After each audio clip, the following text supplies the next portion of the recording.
Bueno, vamos a ver un problema aplicado de los circuitos de segundo orden. En este caso se trata de un sistema de ignición automotriz clásico.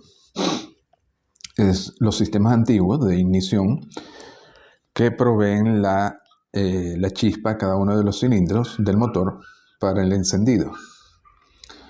En este caso considero un modelo simplificado de un sistema de encendido automotriz. La batería y el alternador proporcionan una alimentación de 12 voltios CD de muy baja resistencia interna que se modela por medio de una fuente de voltaje de 12 voltios, que sería esta. Esta se encuentra conectada a una bobina de encendido, sería esta bobina, o transformador con una inductancia de 6 mH en su devanado primario bajo voltaje y una relación de vueltas de 1 a 400. Este sería el primario con una inductancia de 6 mH y una relación de vuelta de 1 a 400. La resistencia del alambrado y del devanado de la bobina se modela con una resistencia de 3 ohmios. El devanado primario de la bobina se conecta a través de los puntos del distribuidor que irían acá. Este sería el primario, se conecta a los puntos del distribuidor modelado como un interruptor y también por el capacitor, en este caso en paralelo de 1 microfaradio. El alto voltaje que se produce en el devanado secundario, este sería el secundario, se produce entre este punto y este, se aplica a través del entrehierro de una de las bujías seleccionadas por el distribuidor. Entonces el alto voltaje que se toma en el secundario iría a la bujía y aparecería en el entrehierro, produciendo una diferencia de voltaje VG. De este modo puede considerarse que el devanado está en circuito abierto hasta que un voltaje suficientemente alto para iniciar una descarga de arco a través del entrehierro de la bujía. Se supondrá que este voltaje tiene un valor de 10 kilovoltios, 10.000 voltios. Mientras no haya la chispazo aquí, que es la descarga de arco, esto se considera un circuito abierto. La operación del sistema encendido puede dividirse en dos fases. La fase 1 es la carga del sistema. Supongo que el sistema ha alcanzado el estado estable con los puntos abiertos, este interruptor abierto. En t igual a 0 menos, los valores de esta variable son I en 0 menos es 0, es decir, la corriente I del primario, BL en 0 menos es 0, porque entonces en estado estable esto sería un corto, y BC, el voltaje del capacitor en 0 menos tiene que ser 12, de manera que la corriente sea 0 también. El capacitor se ha cargado a los 12 voltios, esto ya es un corto, y tiene una corriente en 0 menos de 0. Luego tendríamos entonces esta situación donde el inductor, que inicialmente tiene una corriente de 0, se va a ir cargando hasta su corriente final máxima, que como veremos es de 4.000 amperios. Si los puntos se cierran en t igual a 0, el devanado primario y el capacitor se cortocircuitan a tierra, es decir, el devanado primario y el capacitor se cortocircuitan a tierra. El capacitor, por supuesto, se descargaría, esto quedaría conectado a tierra y el circuito aparece como se muestra en A. Simplemente aparecería este circuito RL. Este circuito es de primer orden con solución I de t igual a 4 menos 4 por E a la menos t entre 2 por 10 a la menos 3. Bueno, fíjense que aquí la corriente máxima, cuando esto es un corto, va a ser 2 entre 3, 4.000 amperios. Cuando t tiende a infinito, esto es 0, así que darían los 4.000 amperios. Y la constante de tiempo sería L entre R, sería 6 entre 2, quedaría 6 entre 3 quedaría 2 por 10 a la menos 3.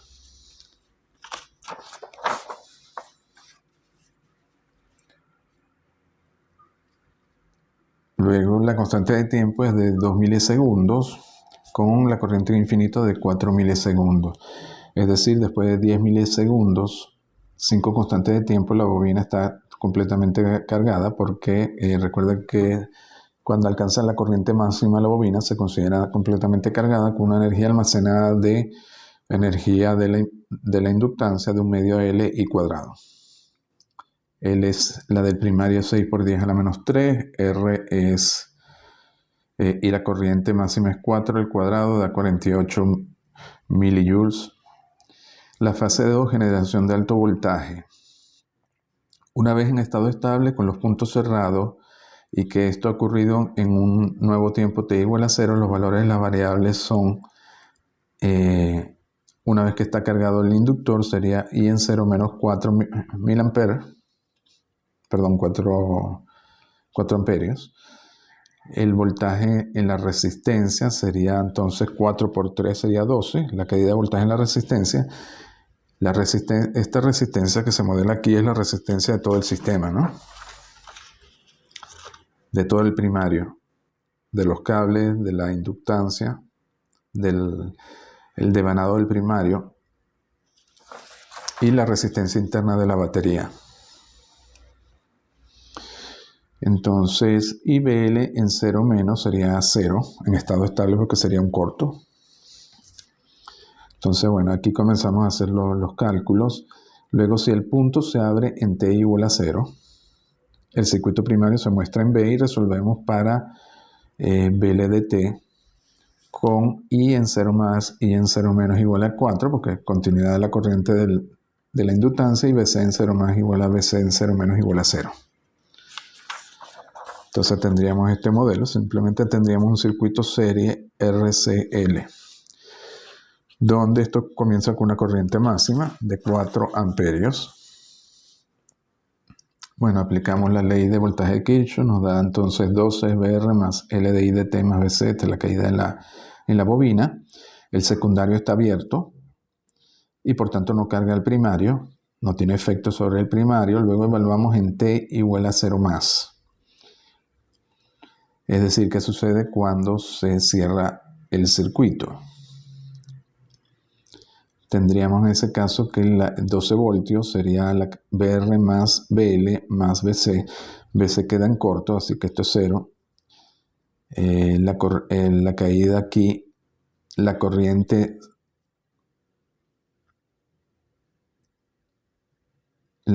aquí es 4 amperios por 3, entonces eso sería 12 voltios más L de I de T en 0 más. Y de aquí podemos sacar una condición inicial para la corriente, la derivada de la corriente en 0 más igual a 0. Porque esto sería 12 igual a 12, esto se va, entonces quedaría I' en 0 más igual a 0. Luego BL en 0 más es L por DI de T en 0 más, es decir, es 0. Este sería, si trabajamos sobre la ecuación diferencial de BL, esta sería la primera condición inicial. Luego tenemos que hallar la ecuación diferencial que describe el circuito RCL. Diferenciamos 3. De aquí podemos evaluar en T igual a 0 más.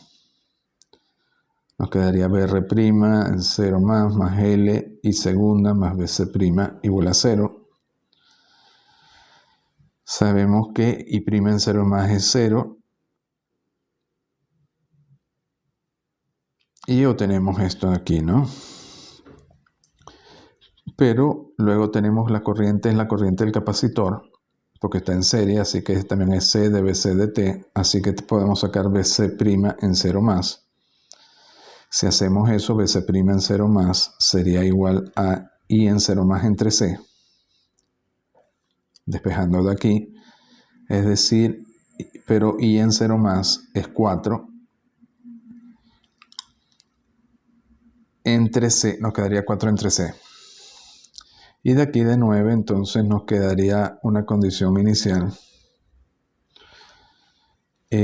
Nos diría entonces L y segunda prima en 0 más igual a menos 4 entre C, pero esto sería la derivada segunda de I con respecto a T. es decir, la derivada con respecto a t de L de I de t, que es BL, y por tanto esto sería BL' en 0 más. Entonces podemos tener BL' en 0 más igual a menos 4 entre C. Esta sería la segunda condición inicial. Luego, la ecuación característica de 7. Tendríamos L derivada segunda de I con respecto a t más, esto sería R de I de t, y esta sería la derivada de BC con respecto a t, sería I entre C. Esto igual a 0. Aquí tenemos entonces la ecuación diferencial que relaciona la ecuación diferencial en I de segundo orden. De aquí sacamos la ecuación característica de C cuadrado más SRL más 1 entre LC igual a 0. Ponemos aquí los valores y resolvemos para las raíces.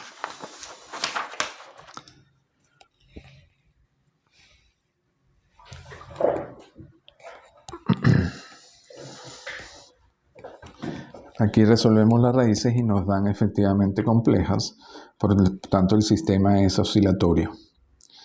De hecho, eso es lo que se quiere, que el sistema sea oscilatorio. En este caso oscilatorio y decreciente, ¿no? Entonces tendríamos aquí S es igual a sigma y la frecuencia angular sería 12.908. Luego sabemos que el voltaje en el inductor en infinito es 0 porque el inductor se hace un corto. Y la solución completa para BL de t entonces tiene que tener la forma, BL de t tiene que ser la forma particular más la respuesta natural. Luego acá hacemos, por ejemplo, si evaluamos esto en t igual a infinito, nos quedaría BL en infinito, que es 0, es igual BP en infinito más esto en infinito, como esto es negativo, sigma es menos 250. Esto tiende a 0, así que queda que BP, la solución particular en infinito es 0. Pero BP de t debe ser una constante para el voltaje del inductor y por tanto BP de t tiene la forma de una constante igual a A, pero si en infinito tiene que ser 0 y si es una constante A tiene que ser 0 y por tanto la forma particular es 0 y solo nos queda la forma exponencial, la forma oscilatoria, subamortiguada. Luego, ¿qué hacemos? Sustituimos, tendríamos dos constantes, K1 y K2, así que tenemos que hallar la constante. Sustituimos las condiciones iniciales, tenemos BL en 0 más 0 y BL' en 0 más menos 4 entre C. Si BL en 0 más es 0, nos quedaría K1 es igual a 0. Luego derivamos esto y lo evaluamos en 0. Entonces nos quedaría K2 igual a menos 4 entre C WD. Aquí lo podemos evaluar. Nos da K2 menos 310 y por tanto tenemos ya la solución para BL de t. Como vemos es menos 310 por la exponencial decreciente por el seno. Fíjense que en t igual a 0 es 0. Y en t igual a infinito también es 0. Pues esto tiende a 0. Ahora, ¿qué sucede? Que este voltaje, que sería el primario, puede tener una amplitud máxima cercana a 300 voltios, a menos 310 voltios. También vemos que el voltaje en la inductancia es invertido, ¿no? Negativo. Luego, el voltaje en el entrehierro o voltaje de la bujía es el voltaje del secundario de la bobina. En este caso, como estamos trabajando con un transformador ideal que tiene una relación de vueltas de 1 a 400, suponemos que este voltaje es 400 veces el valor del voltaje del primario. Luego, para calcular el tiempo para que salte la chispa en la bujía, ¿qué vamos a hacer? Bueno, vamos a igualar este voltaje del secundario, que sería el voltaje que aparece en el entrehierro, para que alcance 10 a la 4 voltios o 10.000 voltios.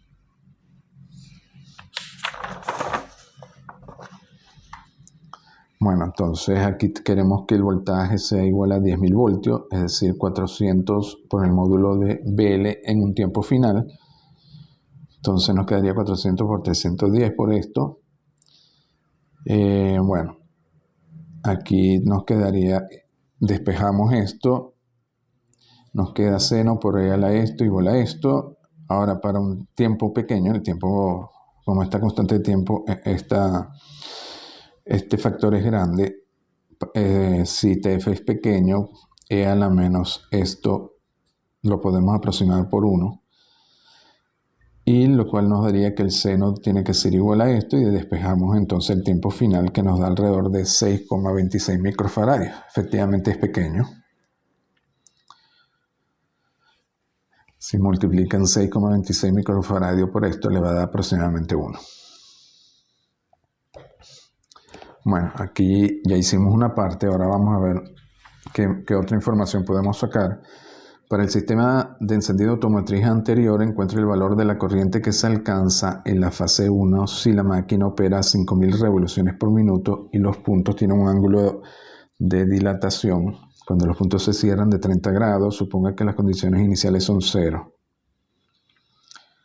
Y la parte B utiliza el valor de la corriente encontrado en A para determinar el tiempo de encendido final en la fase 2. A ver, en la fase 1, que era cuando la bobina, el circuito del primario se cargaba, que era de esta forma, era una exponencial, que partía de 0 hasta 4 amperios, y la constante de tiempo era de 2 milisegundos. ¿Qué va a pasar? Esto es importante porque cuando el automóvil opera, bueno, aquí estaría operando altísimas revoluciones, unas 5.000 revoluciones por minuto. Eso tiene efecto sobre el sistema de encendido, porque básicamente el tiempo necesario o disponible para que se enciendan todos los cilindros va disminuyendo con las revoluciones por minuto, y eso tiene un impacto en el sistema de encendido. Por ejemplo, si el motor está operando a 5.000 revoluciones por minuto, eso quiere decir que una vuelta o ciclo de 360 grados se hace en 12 milisegundos. Ahora, si los puntos se cierran cada 30 grados, es decir, 30 grados entre 360, un doceavo de un ciclo, este tiempo disponible se reduce a 1 milisegundo. Eso tiene un efecto grande porque en este caso nos están diciendo que solo disponemos de 1 milisegundo para que se haga todo el sistema de encendido y se reinicie el sistema. Por ejemplo, 1 milisegundo es apenas media constante de tiempo, porque la constante de tiempo es de 2 milisegundos, es decir, el sistema no le da tiempo de cargarse. Tendría un efecto grandísimo sobre el sistema de encendido. Recuerda que se requieren por lo menos 3 constantes de tiempo para que la corriente se aproxime al valor final. Por ejemplo, si evalúan la corriente en 1 milisegundo, le da apenas 1,574 amperios, que está lejos de la carga total de 4 amperios.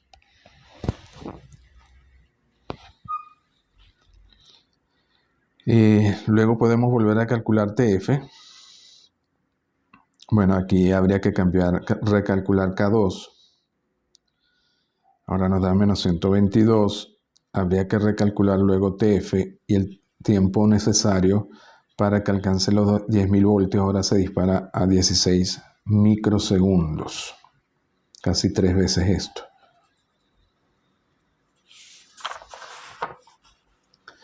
Bueno, ahora en la siguiente parte nos dice, es también más interesante porque nos dice encuentre una expresión para la corriente del primario bajo voltaje de la bobina en el sistema de encendido del problema anterior en el periodo de tiempo de encendido de la bobina.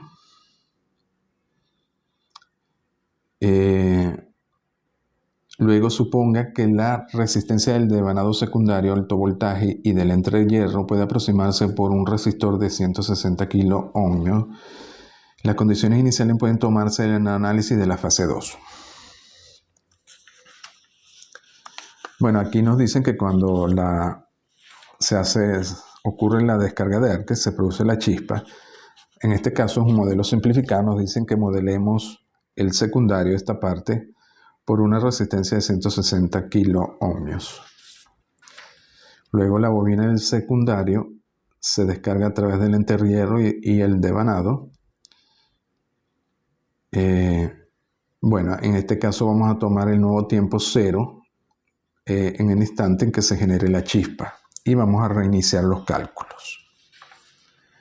Entonces, bueno, yo creo que seguimos lo dejamos para el próximo vídeo y vamos a hacer esta parte de los cálculos.